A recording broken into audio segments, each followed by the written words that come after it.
Salut à tous, c'est Clemcy Quadio. Ce matin, je suis là encore pour parler du marketing. Voilà, c'est la deuxième vidéo que je fais là-dessus.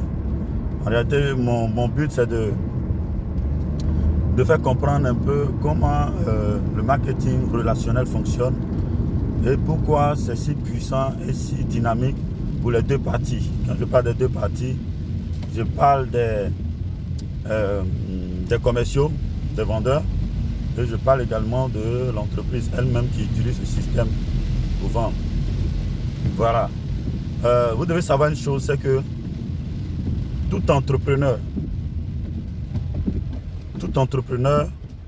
tout businessman doit normalement développer ses qualités de vendeur. Voilà. Tous ces grands milliardaires aujourd'hui qui sont dans le monde entier ont été avant tout d'excellents vendeurs.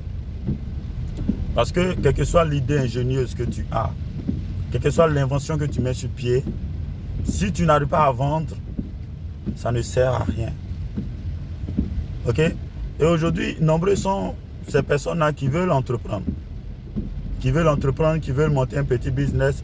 Mais qui dit entreprendre, dit créer un produit ou un service et le mettre à la disposition de la population. Mais pour ce fait-là, il est très important pour l'individu en question de développer, de faire asseoir sa stratégie marketing qui va lui permettre de pouvoir écouler son produit ou faire vendre son service. Donc pour cela, aujourd'hui, nous dénombrons pas mal de systèmes de marketing.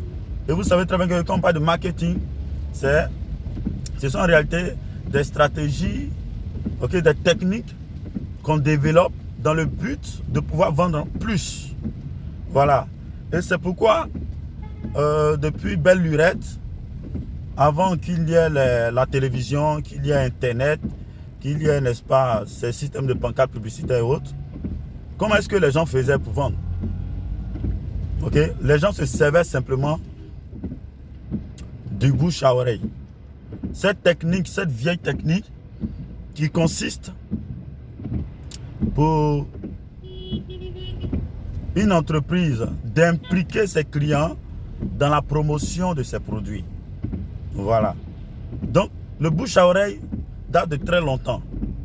Mais c'est autour des années 1940 qu'il a été véritablement utilisé comme technique raffinée pour pouvoir l'intégrer complètement aux stratégies de vente de certaines sociétés, dont Nutrilite Product aux États-Unis depuis les années 1940. Et après ça, 50 ans plus tard, je crois, il y a une société qu'on appelle Avon qui a rejoint Nutrilite Product dans cette technique.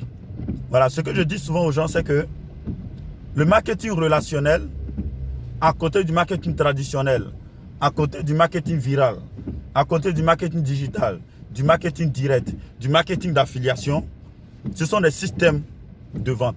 C'est un peu comme en football, lorsqu'on parle du système 4-4-2, où on parle de, comment on appelle ça, le système, disons, 4-5-1, Voilà, tout ça, ce sont des systèmes, par exemple, en matière de football. Tu peux voir Chelsea qui va prendre 4-4-2, voilà, comme stratégie, pour pouvoir essayer de gagner le match. Et si Liverpool à côté a pris le système 4-3-3, 4-3-3, c'est-à-dire 4 défenseurs, 3 milieux et 3 attaquants. Voilà, le but dans tout ça, c'est quoi? C'est de pouvoir remporter ou gagner le match. Voilà, c'est ça le but. Donc, la stratégie qu'on met en place ici, ce sont simplement des techniques. Toi, tu peux prendre le système 4-4-2. L'autre va prendre le système 4-3-3. Mais le but, est-ce que son système lui permet d'atteindre son but? C'est ça le plus important. Et en matière de marketing, il y a tellement de types de marketing aujourd'hui. Il y a certaines personnes aujourd'hui qui existent en tant que société, mais qui n'ont jamais fait un spot publicitaire à la télévision. Pourtant, ces personnes arrivent à vendre. Alors aujourd'hui, ce qui est intéressant, c'est qu'avec Internet, avec les réseaux sociaux, qu'est-ce qu'on constate? C'est qu'il y a eu ce qu'on appelle le marketing digital ou le marketing numérique qui est né. Le marketing digital, le marketing numérique deviennent automatiquement un allié puissant, un allié fort pour le marketing relationnel. C'est-à-dire quoi? Un individu, par exemple, qui a été déjà client dans une société et qui s'est retrouvé satisfait de ce produit ou de ce service-là, qu'il a consommé ou qu'il a utilisé, se dit, ben, je vais en parler à mes amis. De toute façon, sans qu'on te promette quelque chose par derrière, toi-même, par le bon sens et par ton esprit humaniste, tu vas le conseiller à une de tes proches, à une personne, à un ami, à un collègue, à un parent. Parce que tu es convaincu de l'efficacité de ce produit-là, dont tu en parles. Alors, avant, on le faisait gratuitement. Comme je le disais hier dans ma vidéo, ton enfant a été dans une école. Tu sais qu'on enseigne très bien là-bas, c'est une école privée. Ta voisine à côté demande, mais tu ne connais pas une bonne école qui peut vraiment, qui enseigne bien? Je vais envoyer mon enfant là-bas. Elle te dit, oui, va dans telle école à côté voilà, au coin du carrefour, là, au coin de la rue. Tu vas voir une école là qui a indiqué ceci. Alors, donc, elle fait ce marketing gratuitement. Normalement, quand la personne va aller inscrire son enfant dans cette école privée et qu'elle va payer la scolarité de son enfant, mais ce chiffre d'affaires que l'école va compter dans sa comptabilité ou dans son chiffre, alors ce chiffre d'affaires là, vous n'allez pas remarquer que c'est quand même un chiffre d'affaires qui est venu grâce à qui? Grâce à quelqu'un qui a fait du bouche à oreille, qui a simplement conseillé l'école à sa connaissance. C'est du marketing, vous voyez. Mais le truc ici, c'est que depuis les années 40, les entreprises ont fait asseoir ça véritablement comme une stratégie marketing. Et ils demandent à chaque client qui a déjà consommé le produit et qui est convaincu qu'il peut volontairement en parler à ses connaissances, de simplement le faire et de faire la promotion. Et par derrière, on peut lui promettre par exemple une petite commission de 10% sur chaque personne qui va venir par sa recommandation acheter le produit. Est-ce qu'on se comprend? Donc, on comprend tout de suite que vraiment, ça ne te coûte rien de toute façon de faire du bouche à oreille sur le produit qui t'a plu, qui t'a fait du bien, parce que de toute façon, tu l'aurais bien fait sans même qu'on te donne quelque chose. Voilà, les gens te disent, ben, si un client satisfait en parle, c'est clair que nous aurons plus de clients que de faire simplement une pancarte publicitaire. Donc, nous allons chercher les clients satisfaits de nos produits. Nous allons simplement leur demander de faire la promotion auprès de leurs connaissances pour que les gens viennent acheter le produit. Voilà le marketing relationnel, tout simplement possible. Alors, donc souvent les gens, demain je vais parler un peu encore là-dessus, une troisième vidéo, pour expliquer pourquoi souvent les gens échouent. Voilà, pourquoi les gens échouent, et je vais l'expliquer.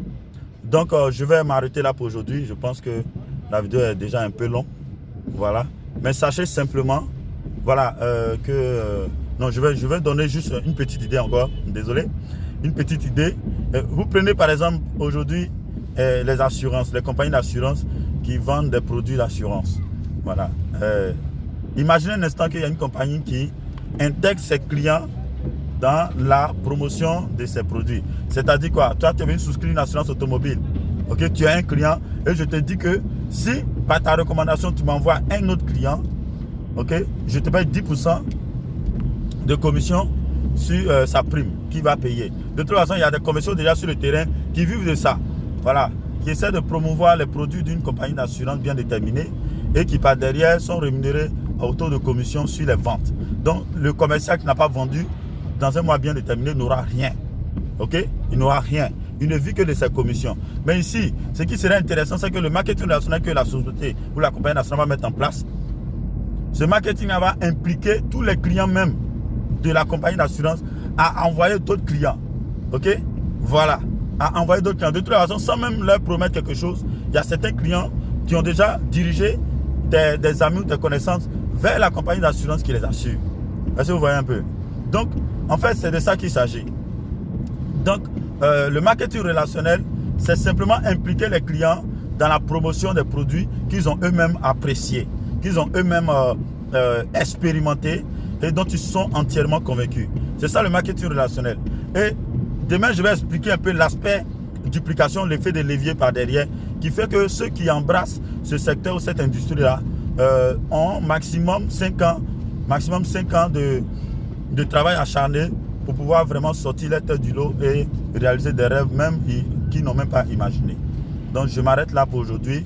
C'était Clemsé Quadio votre coach, pour vous expliquer clairement les choses et vous encourager à développer et à adopter une nouvelle attitude, un nouvel état d'esprit pour comprendre et pourquoi ne pas essayer à intégrer un réseau marketing pour vous aider dans un premier temps à avoir un revenu complémentaire, sinon à développer une véritable entreprise de marketing pour pouvoir réaliser vos rêves et engranger des commissions assez importantes.